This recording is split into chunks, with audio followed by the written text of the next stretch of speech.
เจ้าทักทายสบายดีมงคลมุตกรกันแล้วกันเนาะสำหรับมื้อนี้น้อยก็มีข่าวอันโศกเศร้าเสียใจจะมาบอกสู่เพื่อนๆฟังเนาะมันก็คือการจากไปของศิลปินผู้เป็นตำนานของวงการลูกทุ่งบ้านนาของเรามันก็คืออ้ายกิดาวเพชรนงห่วงนั่นเองเนาะซึ่งเพิ่นก็ได้สร้างผลงานเพลงหลายผลงานเพลงที่เป็นประจักษ์และมีชื่อเสียงดังโดยเฉพาะในผลงานเพลงนี้แม่นน้อยมักที่สุดเป็นเพลงที่น้อยได้ฟังเป็นอันดับต้นๆก็ว่าได้เนาะของผลงานเพลงที่เพิ่นร้องกันเองซึ่งผลงานเพลงนี้จะเป็นเพลงหยังน้อยจะมาร้องให้ฟังลองไปฟังเนาะ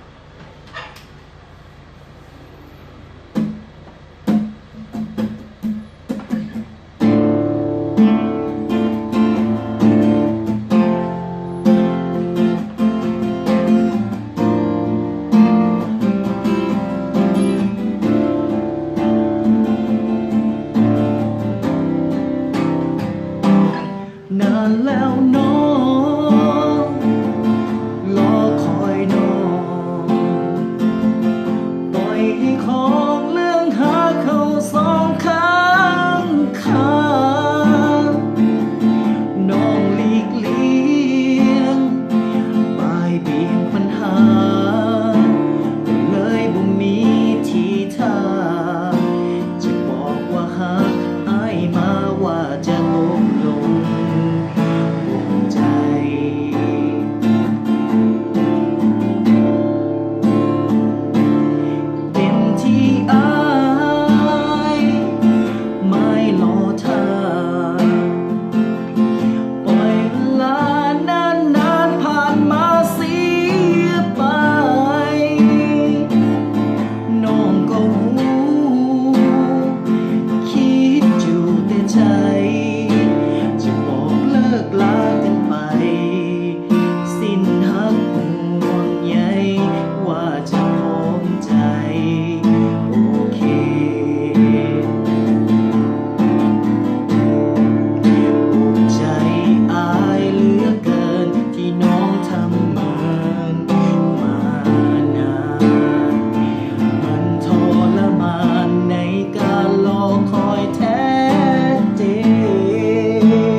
ผลงานเพลงนี้ก็มีผลงานเพลงที่ชื่อว่า